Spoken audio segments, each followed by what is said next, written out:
Salmo capítulo 1. Deixa eu te contar algo sobre o livro de Salmos. Sobre Salmo capítulo 1. Esse texto tem sido para mim a minha casa de campo por muito tempo. Tem sido o lugar do meu refúgio, o lugar onde eu me escondo. Eu sou casado há 20 anos, vou para 21 anos em 2025. 25, isso. 2025. E Salmo capítulo 1 tem sido a base da minha família. A minha família tem sido construída em cima de Salmos capítulo 1. Grande parte daquilo que nós temos feito como família, os nossos projetos como casa, o alicerce que nós temos levantado tem sido em Salmos capítulo 1. E eu queria ler com você. Eu tenho um apego emocional com o Salmo capítulo 1. E é a segunda vez que eu prego fora de casa, Salmo capítulo 1. Esse aqui que eu ensino para meus filhos. Vamos lá. Salmo capítulo 1, versículo 1, diz assim: Feliz é aquele que não segue o conselho dos ímpios, não se detém no caminho dos pecadores, não se junta à roda dos escarnecedores. Pelo contrário, tem prazer na lei do Senhor e nela medita de dia e de noite. Ele é como árvore plantada à margem do rio, que dá o seu fruto no tempo certo, suas folhas nunca murcham e ele prospera em tudo que faz. O mesmo não acontece com os perversos. São como palha levada pelo vento. Serão condenados quando vier o juízo. Os pecadores não terão lugar entre os justos, pois o Senhor guarda o caminho dos justos, mas o caminho dos perversos leva à destruição. Vamos orar. Pai, nós amamos a Tua palavra, Senhor, que ela encontre um lugar em nosso coração. Que nessa noite nosso coração se torne uma terra fértil para que a Tua presença e essa palavra venha cair e gerar bons frutos. Senhor, que ela nos alimente, ela nos fortaleça, mas acima de tudo, ela nos transforme nessa noite. Essa é a minha oração, no nome de Jesus. Diga amém. Olha só, eu queria começar fazendo um joguinho com vocês, e depois eu quero mergulhar em Salmo capítulo 1. Eu tenho uma foto aqui, eu queria saber se você conhece quem é essa pessoa aqui, ó. Alguém sabe quem é? Hã? Fala alto aí se você sabe. Está dividido o auditório. Nas 3 pessoas que falaram, mostra aí quem é.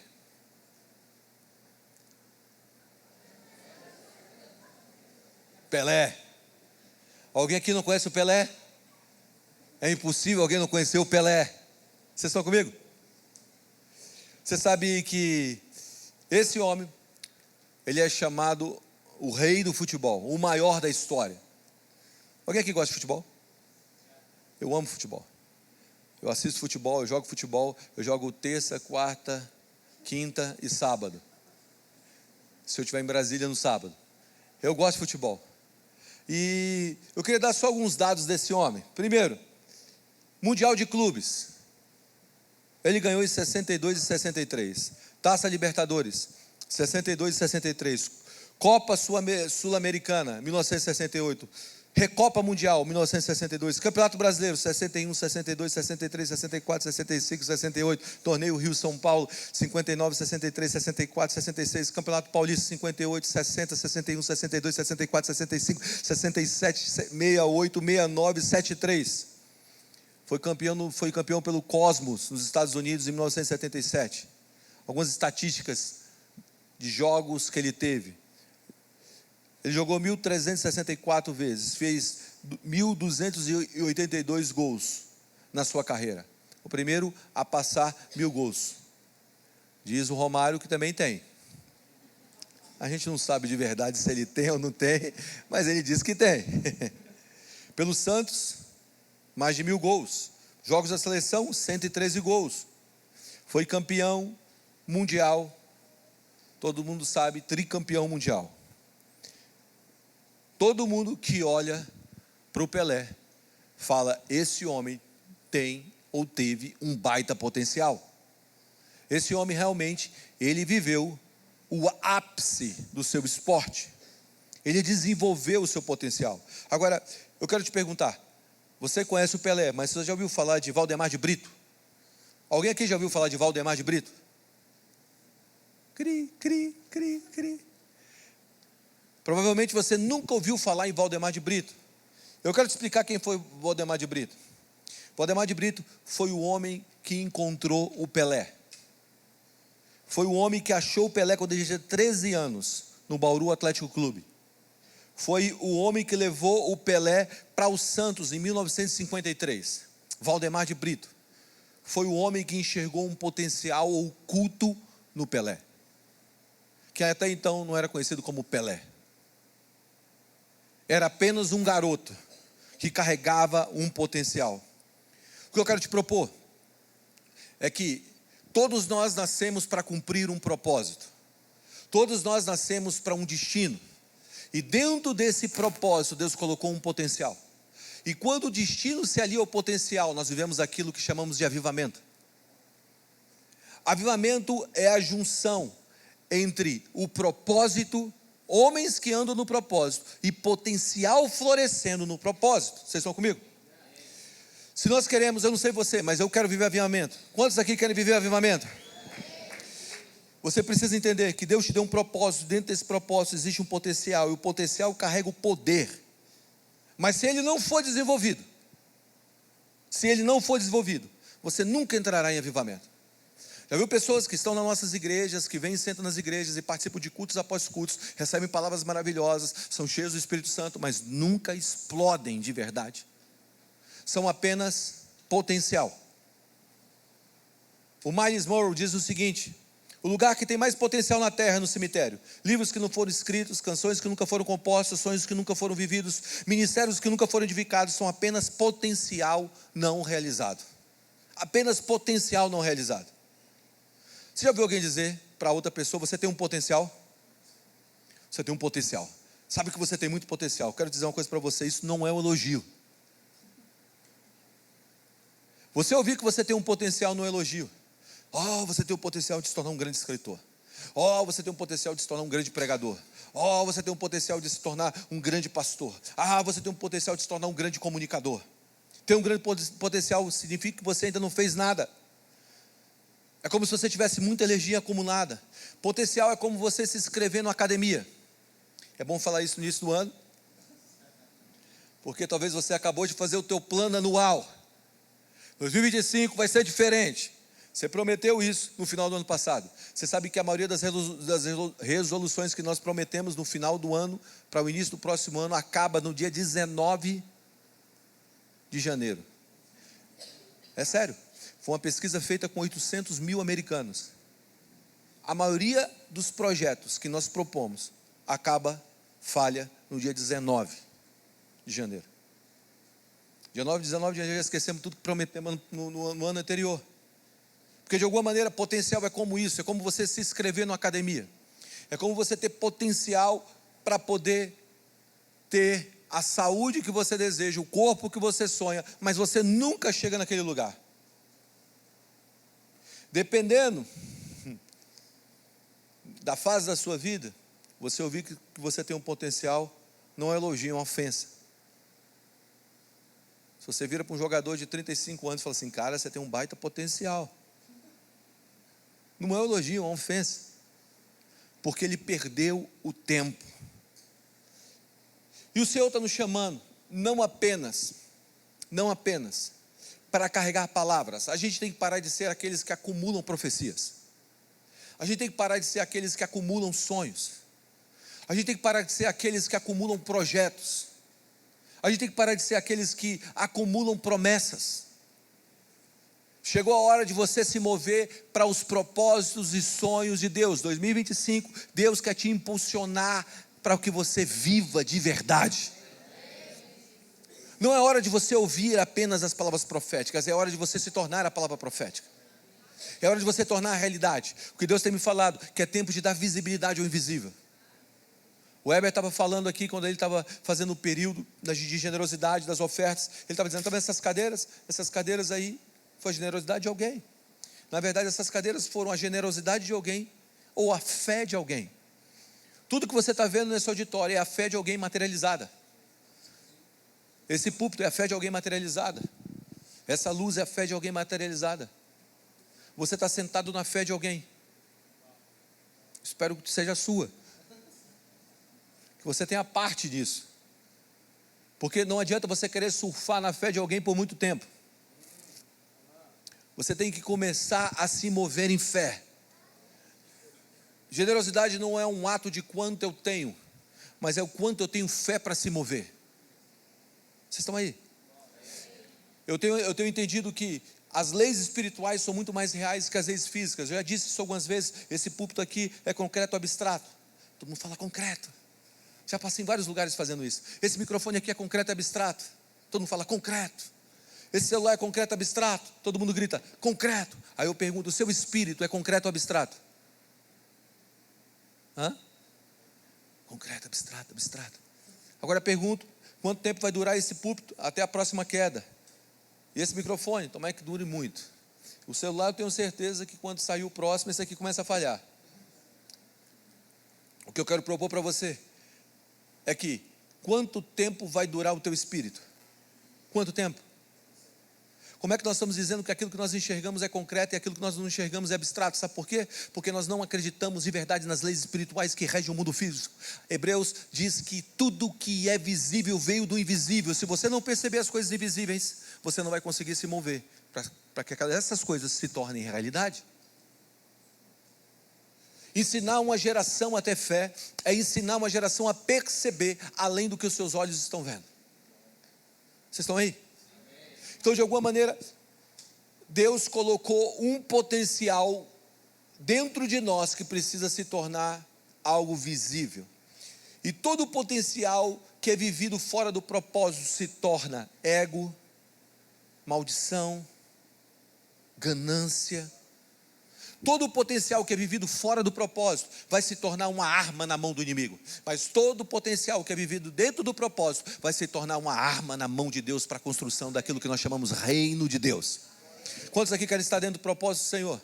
Eu quero te ensinar como você se move dentro do propósito. Quando você lê Salmo capítulo 1, existe uma divisão muito clara daqueles que estão num propósito e aqueles que estão fora de um propósito.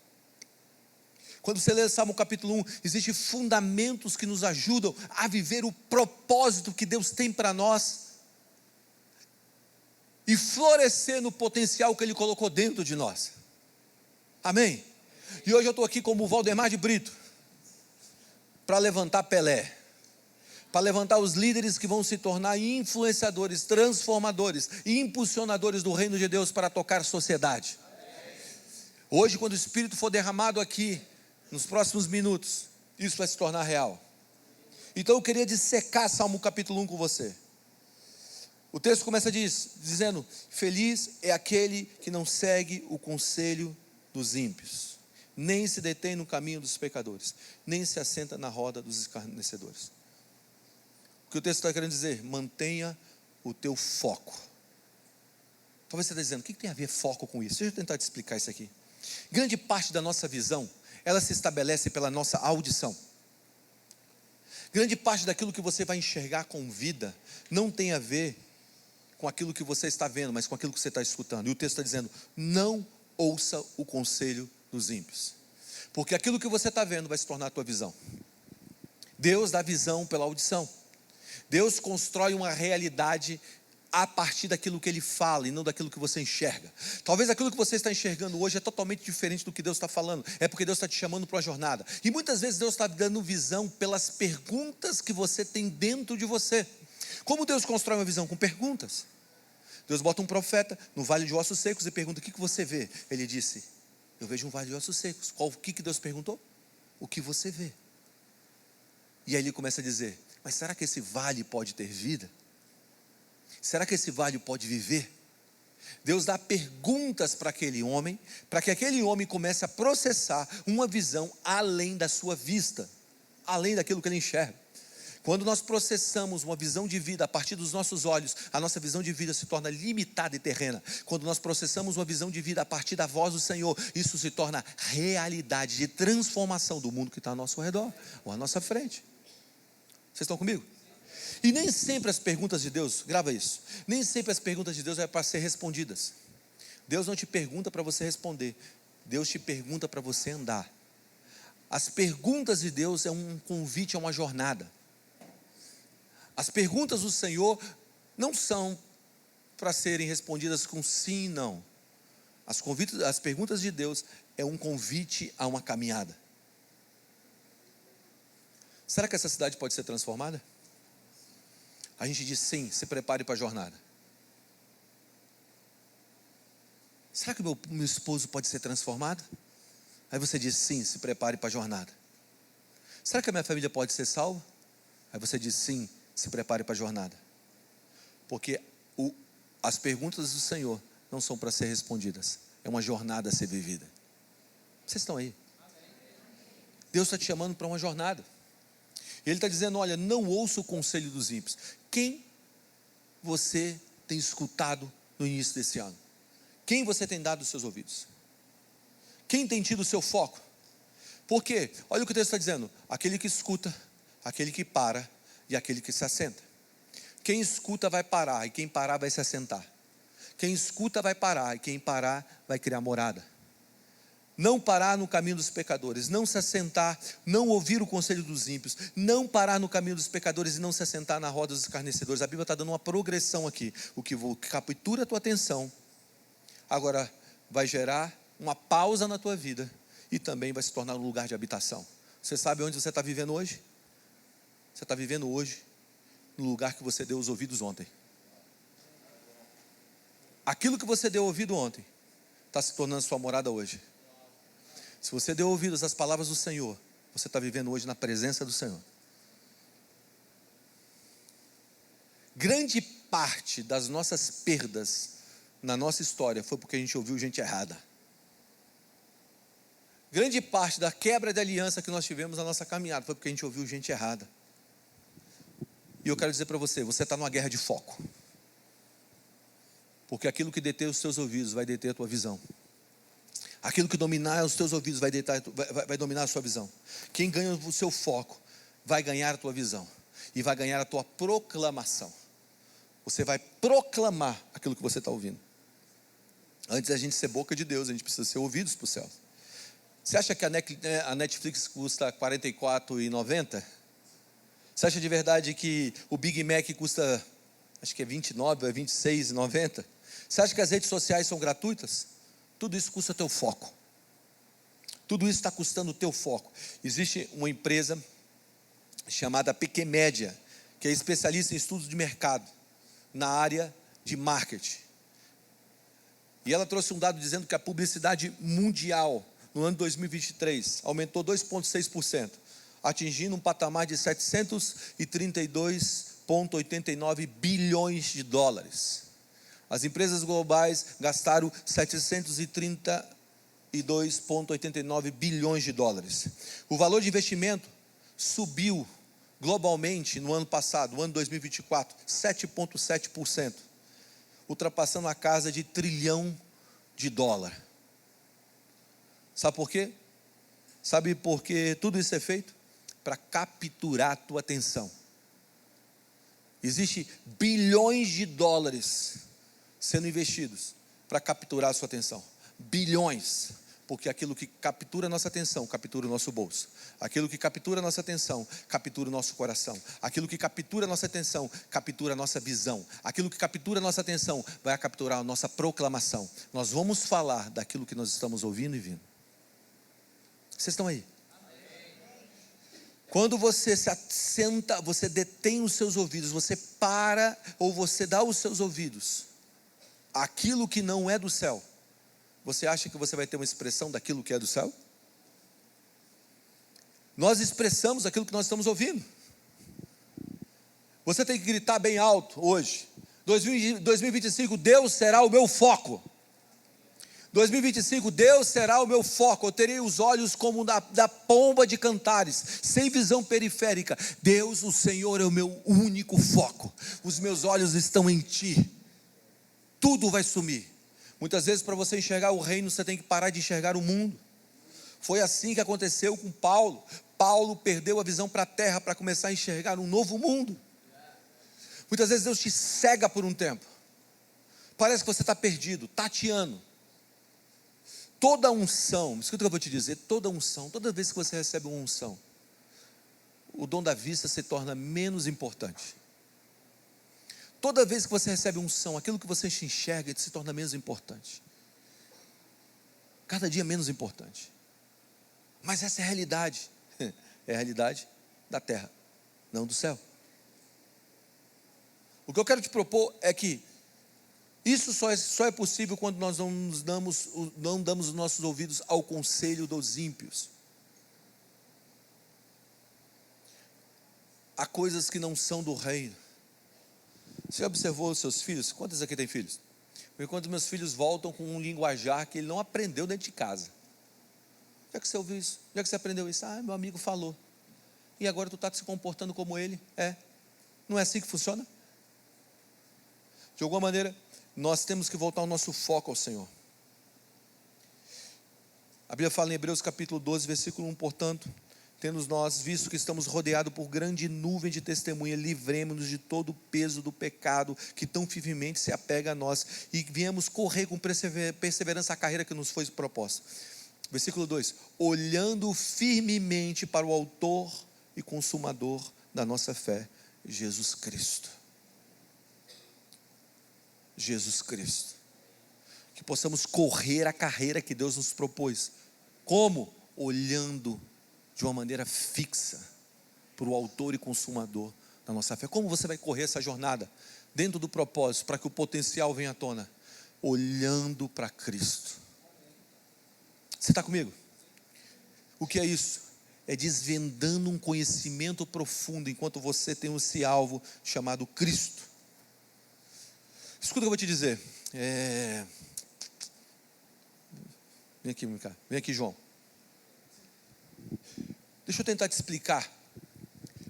Porque nessa casa... Sobe aqui, cara. Sobe aqui, Mica. Por favor. Estão com tímidos? Vieram comigo lá de Brasília. Existem 2 espaços do conhecimento de Deus nessa caminhada. Fica aqui. Virado para mim. Fica aqui, João.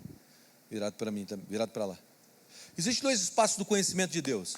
Quando você está nessa jornada de ter o autor e consumador como foco. Aqui, ó. Aqui eu estou seguindo a Cristo. Ok? Fica aqui, um pouquinho mais para trás. Você saiu numa jornada, uma caminhada de fé. Quantos aqui entregaram a sua vida a Jesus, reconheceram Jesus como seu autor e consumador da sua fé, salvador da sua vida? Amém. Quando você olha para trás, você olha de hoje para trás, isso aqui é quem você era, isso aqui é quem você se tornou. Você andou um espaço. Quando você olha para trás, você vê quem você foi e quem você se tornou. E aqui existe um espaço que ficou para trás. Quantos aqui conseguem olhar para trás e perceber que Deus mudou a sua vida em muitos aspectos? Quando você olha para trás, então você percebe que você não era quem você foi, e isso te gera gratidão. Olhar para trás gera gratidão. Olhar para trás, não com saudosismo do pecado, mas percebendo quem você foi e quem você se tornou. Esse espaço entre quem você era e quem você se tornou gera gratidão. Mas a sua jornada continua. E a tua jornada é uma jornada de conhecimento de Deus. O teu alvo está aqui. E aí quando você se aproxima de Deus, você conhece Deus, você tem um encontro com o Senhor, esse espaço, ele é preenchido. Quando você sente que você teve uma nova revelação, você conhece o Deus que provê. Algo que você ora e Deus te provê. Sabe o que Deus faz? Deus dá um passo para frente. E quando Deus dá um passo para frente, Ele abre um novo espaço. E tem muita gente que fica perdida aqui, ó. E aí começa a dar os ouvidos àquilo que não deve ouvir. Ah, Deus, o Senhor me abandonou. Ah, Deus, eu não estou entendendo o momento. Ah, Deus, eu não estou conhecendo o momento. E aí Deus, o que Deus está fazendo? Deus está te chamando para um novo nível de conhecimento. E aí você dá mais um passo e você conhece uma outra face de Deus. O Deus que é soberano. E aí quando você conhece o Deus soberano, Ele dá um passo na frente. E Ele gera um novo espaço de conhecimento. Por isso Oséias capítulo 6 diz que nós devemos conhecer e prosseguir e conhecer o Senhor. Então como funciona a vida cristã? Para que você não dê os seus ouvidos a quem não deve e não perca a visão do autor e consumador da tua fé. Você tem que olhar para trás, ver gratidão e dar um passo para frente para conhecer o Senhor. E Ele vai dar um outro passo para frente. E quando você conhece, Ele vai dar outro passo para frente. E assim vai ser o espaço para trás em gratidão, para frente em mistério. Obrigado.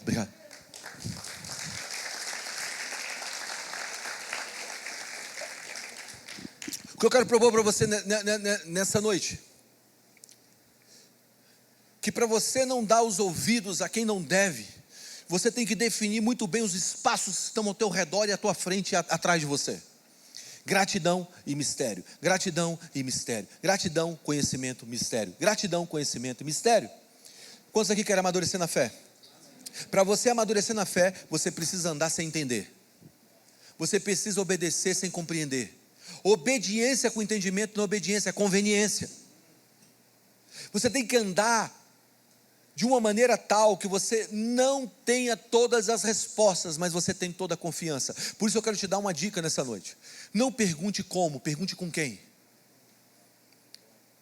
Se você quer dar os seus ouvidos àquilo que é certo, não pergunte como Deus vai fazer, pergunta se Ele está no barco. Porque todas as vezes que nós estamos perguntando como, e não com quem, a gente só prejudica a nossa alma. Porque nem sempre você vai ter as respostas corretas, ou coerentes, como você acha que é coerente. A matemática de Deus não é como a do mundo. É 5 pães e 2 peixes. Pode alimentar 5.000 homens.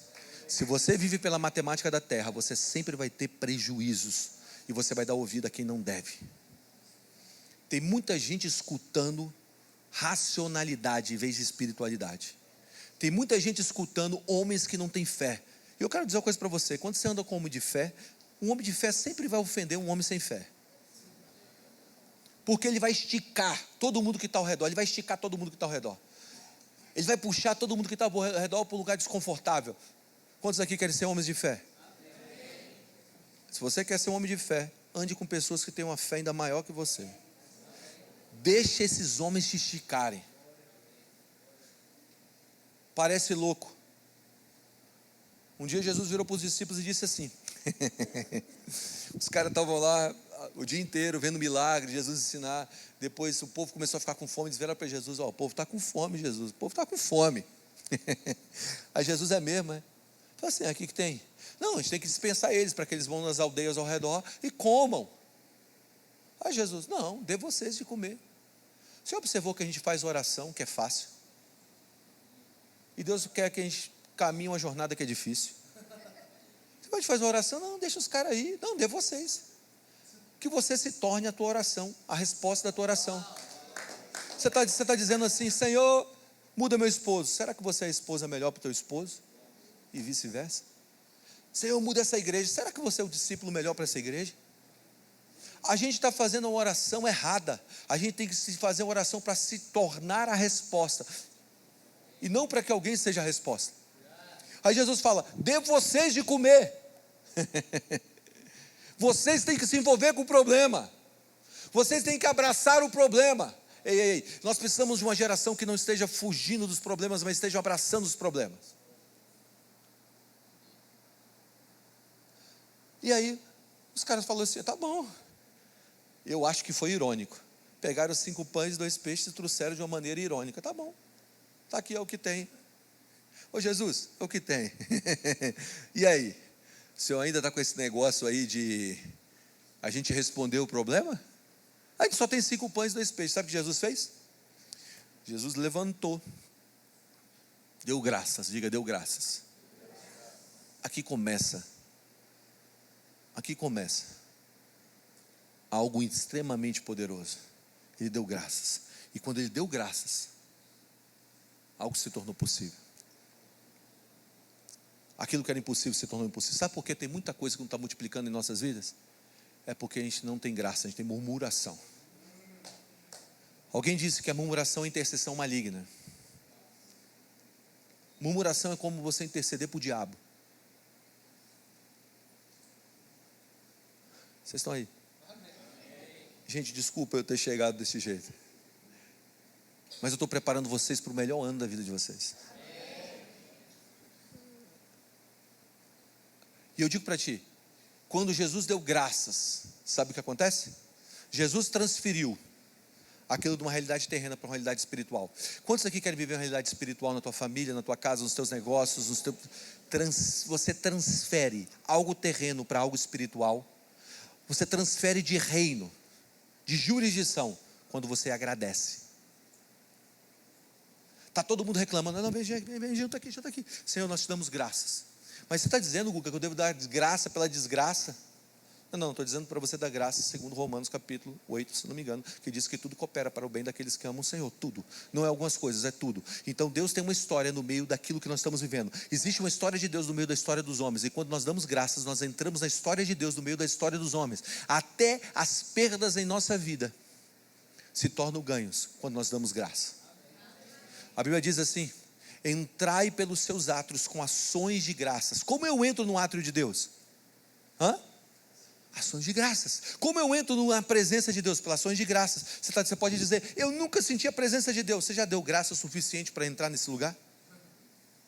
Ações de graças te dão acesso à presença de Deus. Olha o que está acontecendo aqui. Eles estão pegando então, Jesus está dando graças, está levantando aquele pão, não está ouvindo conselho de ninguém, que diz que era impossível aqueles 5 pães e 2 peixes. Jesus está dando graça e está introduzindo o reino em um lugar de escassez. Você sabe qual é o fim dessa história? Se você não sabe, eu vou te contar. Eu vou te contar onde o reino entra. Olha o que acontece. Quando Jesus dá graças, é como se ele trocasse a jurisdição. Eu disse isso aqui uma vez, não sei se foi aqui, mas você pensa assim: você mora lá no Texas, nos Estados Unidos, você anda armado, né? Alguém disse isso, eu não sei quem. Eu acho que eu li em algum lugar. Você anda armado. Aí você vem para o Brasil. Você pode usar arma no Brasil? Pode? Por quê? Porque a jurisdição do Brasil diz que isso não é permitido. Mas nos Estados Unidos você pode. Quando você dá graças, você troca de jurisdição. Na terra, 5 pães e 2 peixes não alimentam uma multidão. No reino de Deus, 5 pães e 2 peixes alimentam a multidão. E você sabe qual é o final da história? 12 cestos sobram. Grande parte da nossa vida de escassez não é porque nós não temos muito, é porque nós não aprendemos a agradecer.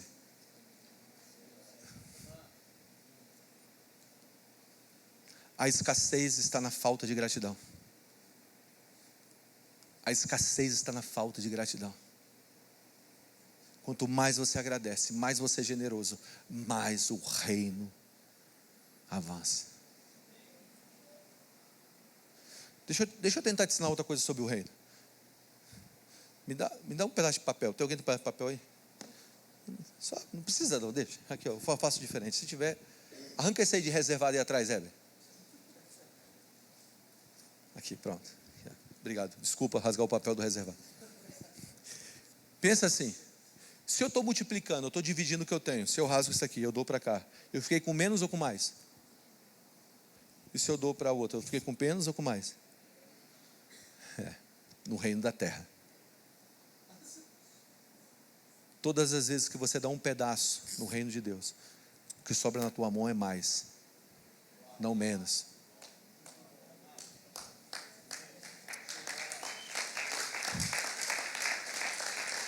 É mais, é mais. O reino, no reino de Deus, todas as vezes que você reparte, você não está repartindo, você está multiplicando. O reino de Deus, todas as vezes que você está dando um pão para alguém, você não está ficando com menos, você está multiplicando o que você tem. Vocês estão aí de verdade? Deixa eu te explicar um negócio. Quando Deus foi fazer o homem, Deus não fez um homem de pedra preciosa. Deus não pegou um diamante e fez um homem do diamante. Deus não fez um homem de ouro. Deus não pegou o ouro e fez um homem. Você acha que Deus tinha problema de material ou problema de ouro e pedra preciosa no reino dele? Você acha que de verdade tinha? Não, não tinha. Por que Deus fez o homem da terra? Porque o único lugar que uma semente multiplica é na terra. Você já plantou uma semente no ouro? Todo o ouro que tem na tua mão, se não for semeado em gente, nunca vai multiplicar. Toda a prata que tem na tua mão, se não for semeada em gente, não vai multiplicar. Alguém disse: se você quer comer um pé de alface, ou melhor, se você quer comer algo para um mês, plante alface. Eu estou no ponto 1 ainda, mas eu vou acabar. Estou no ponto 1 de verdade. Desculpa, gente. Se você, não, eu vou terminar. Se você quer comer algo para um mês, plante alface. Se você quer comer algo para 13 a 15 anos, plante uma oliveira. Se você quer que uma geração coma algo e você não experimente o que você plantou, plante tâmaras. Mas se você quer colher algo para a eternidade, plante em gente, plante em pessoas.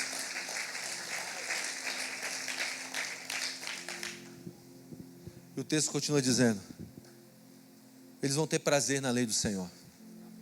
Prazer na lei do Senhor.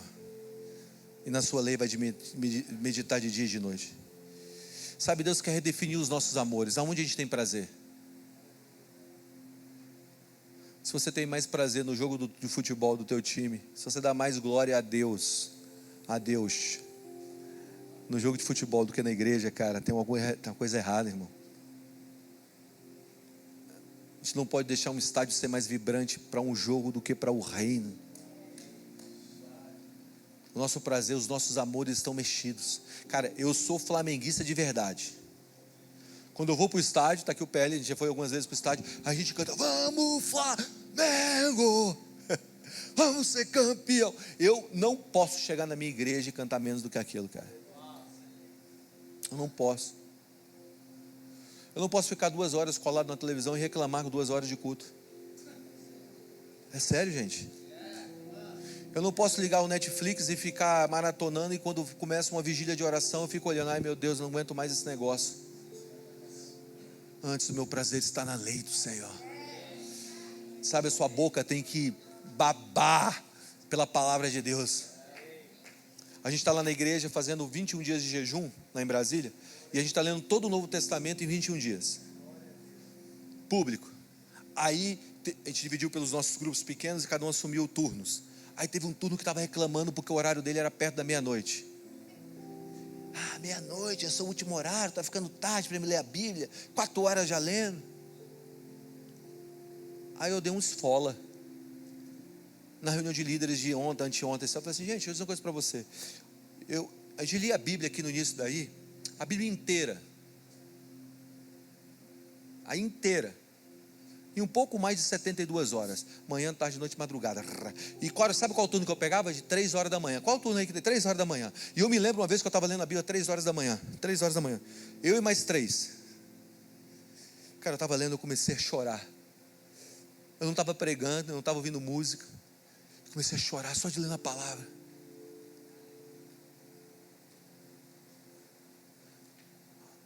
E eu me lembro até o texto que eu estava lendo. Ó, profundidade das riquezas, tanto da sabedoria como do conhecimento de Deus. Quando eu estava lendo isso, eu comecei a chorar. Sabe quando você mergulha num lugar tão profundo no seu, que você disse: eu não quero sair nunca mais desse lugar. Prazer na lei do Senhor. Amar Jesus de verdade. A gente precisa ser crente de verdade. Sabe, Deus está nos chamando para ser de verdade. O pecado bate a porta. Você, cara, eu não tenho prazer nesse negócio. Escuta o que eu vou te dizer. Você pode até ter desejo por umas coisas erradas, porque tu é gente, tu é tentado, e eu também.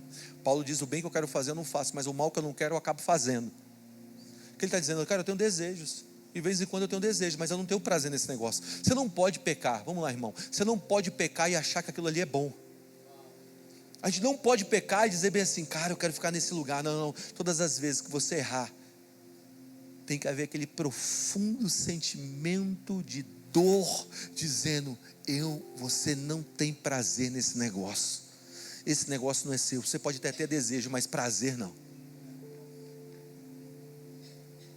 Um cara que vive de pecado em pecado, ele tem prazer naquilo, não nasceu de novo. Eu quero cravar aqui nesse púlpito hoje: não nasceu de novo. Um homem que tem prazer no pecado não nasceu de novo. Não nasceu de novo.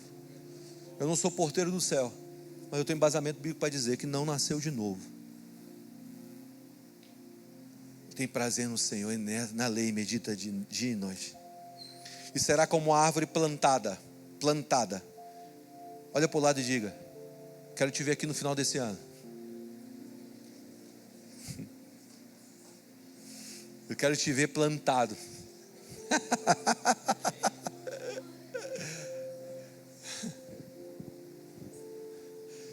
Olha para o teu irmão e diga assim: permaneça plantado. Sabe, ninguém casa na lua de mel, pelo menos quase ninguém, né? Teve um caso aí que eu conheço. E na lua de mel vira para a pessoa e fala assim: olha, eu acho que a gente é incompatível. Na lua de mel, sabe, acho que a gente não tem ali essa química toda. Normalmente isso não acontece no janeiro do casamento, acontece no dezembro, no novembro do casamento.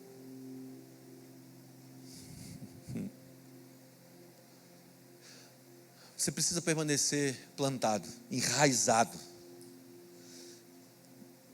Nós não podemos ser os visitantes das promessas, nós temos que estar enraizados nas promessas. Eu disse que ano passado eu perdi o meu pai, o homem mais importante da minha vida, das pessoas que mais marcou a minha vida. Orei para Jesus curar ele, a gente adorou juntos. No dia que meu pai morreu, na tarde que ele morreu, às 17h55, eu chamei, meus filhos estavam assim na frente, a gente estava na casa do meu pai levantando turnos de adoração. A gente já estava lá um tempão, né? Adorando. A única coisa que a gente fazia era adorar, meu. E quando meu pai morreu, eu chamei meus filhos e falei: vovô partiu. Eles me abraçaram e começaram a chorar e tremer. Eu falei assim: filhos, nós vamos adorar Jesus. A gente entrou na sala, ele estava lá. Pega o violão, me dá o violão. E eu comecei a cantar: Deus dos montes, Deus dos vales, sempre te louvarei. E a gente ficou cantando isso por horas, ou por muito tempo. Por muito tempo. Sabe por quê? Não quero que meus filhos conheçam um homem que adore Jesus simplesmente quando está em cima do monte. Eu não quero que meus filhos conheçam um homem que é um pregador de púlpito. Eu quero que meus filhos conheçam um homem de verdade, enraizado.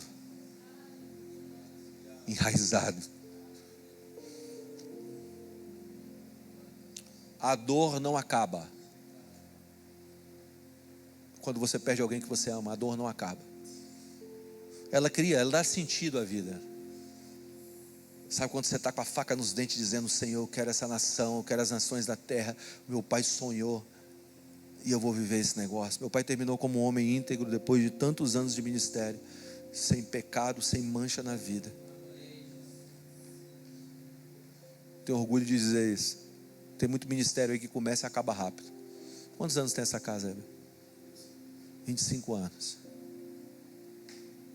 25 anos, não são 25 dias. Vocês estão comigo? Plantado, enraizado.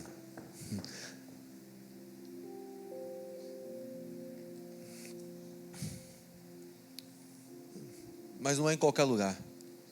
Eu tenho entendido que é melhor o fim das coisas do que o princípio delas. Melhor é o paciente de espírito do que o altivo de espírito, como diz Eclesiastes 7.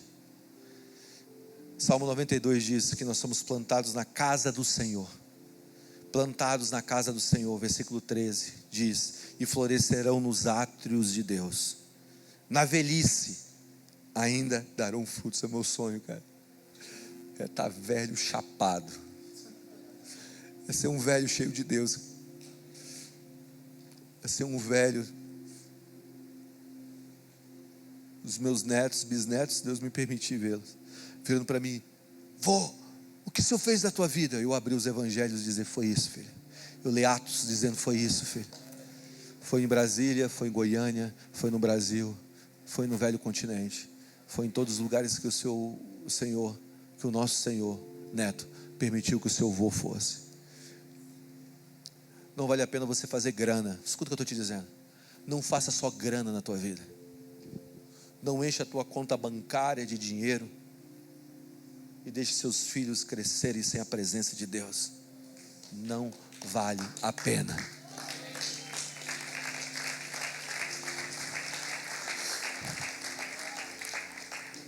E serão plantados, e o texto continua dizendo, plantados junto ao ribeiro de águas.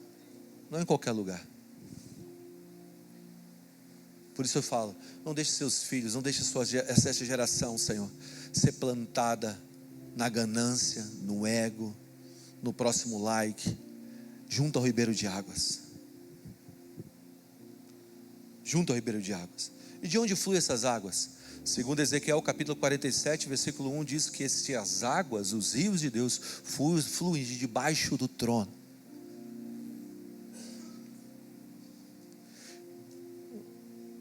Águas que começam a dar quando elas correm no tornozelo, depois nos joelhos, depois na cintura, depois nos lombos, até que chegue águas que o nosso pé não toque mais o fundo.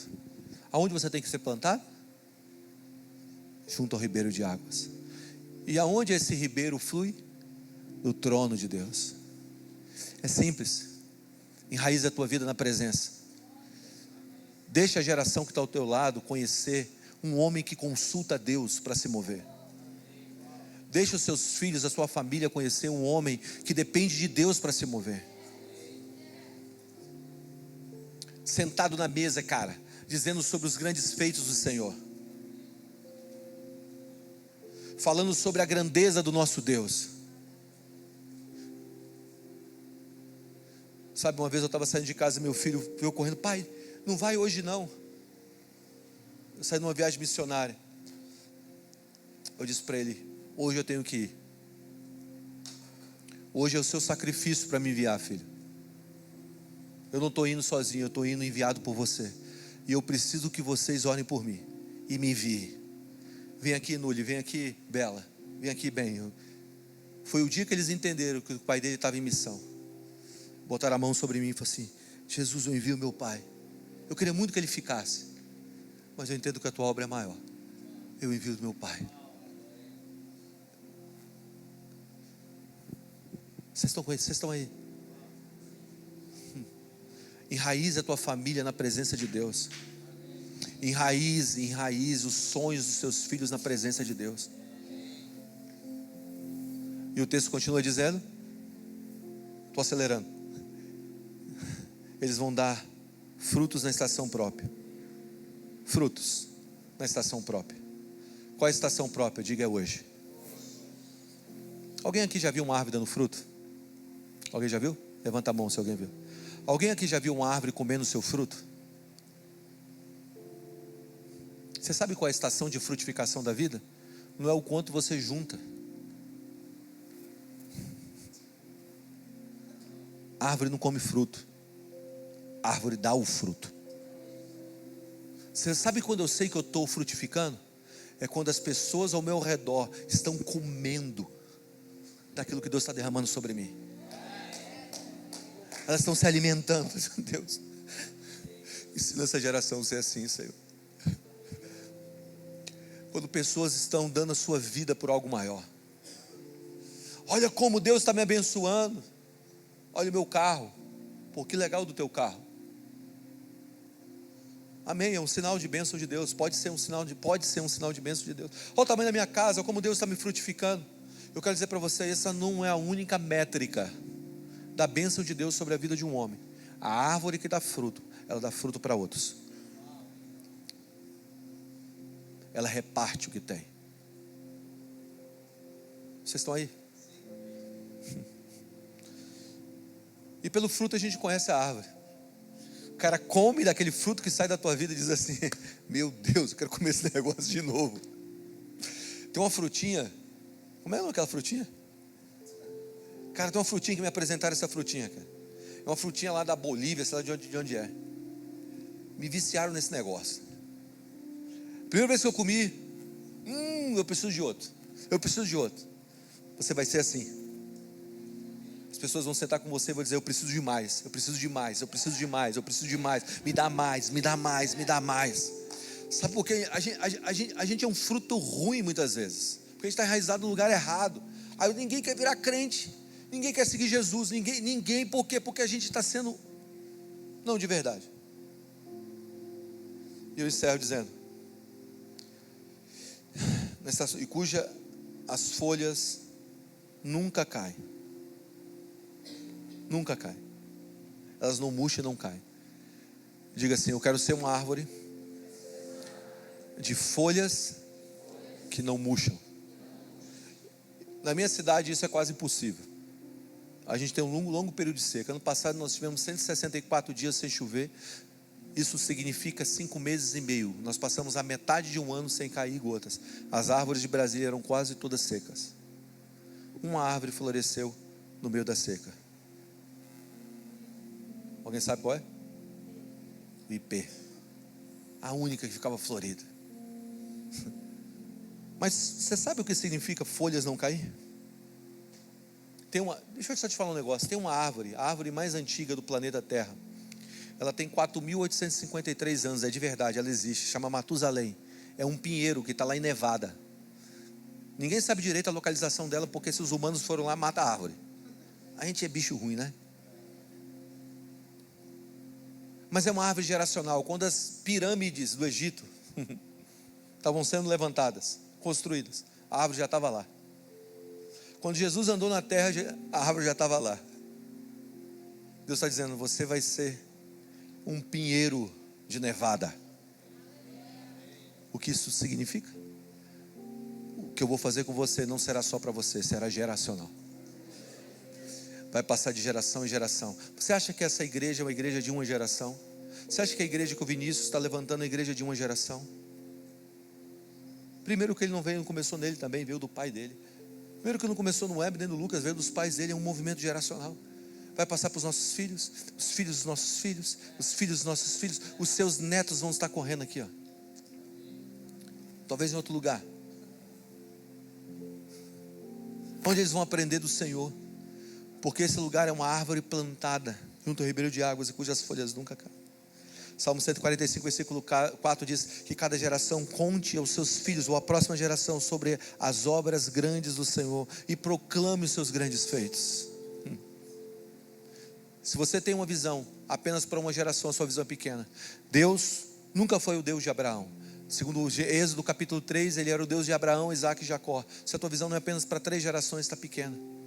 Não pense que o que você faz hoje para em você. O que você está fazendo hoje, seja certo ou errado, recua para as próximas gerações. Tenha responsabilidade geracional. Responsabilidade. Ei, seja responsável. Quando eu enterrei o meu pai, um peso veio sobre os meus ombros. Eu já pastoreava aquela igreja há um tempo. Eu pensei: agora, Senhor, eu tenho uma responsabilidade muito maior. Vocês estão aí? Como eu crio algo geracional? Primeiro, tendo uma visão de pelo menos 3 gerações. Segundo, mantendo uma integridade constante. Eu encerro aqui.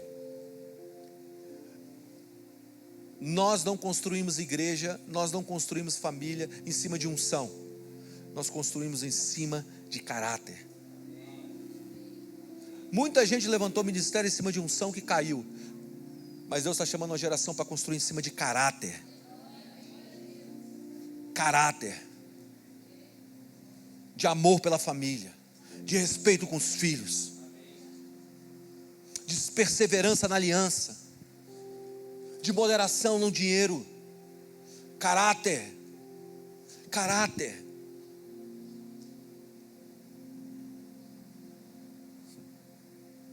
Integridade constante. O que leva a algo a se tornar geracional é integridade constante. É isso que Deus quer nos dar. Apocalipse capítulo 3, versículo 11 diz: conserva o que tens, para que ninguém tome a tua coroa. Ao vencedor, aquele que perseverou com caráter constante, eu vou fazer dele uma coluna.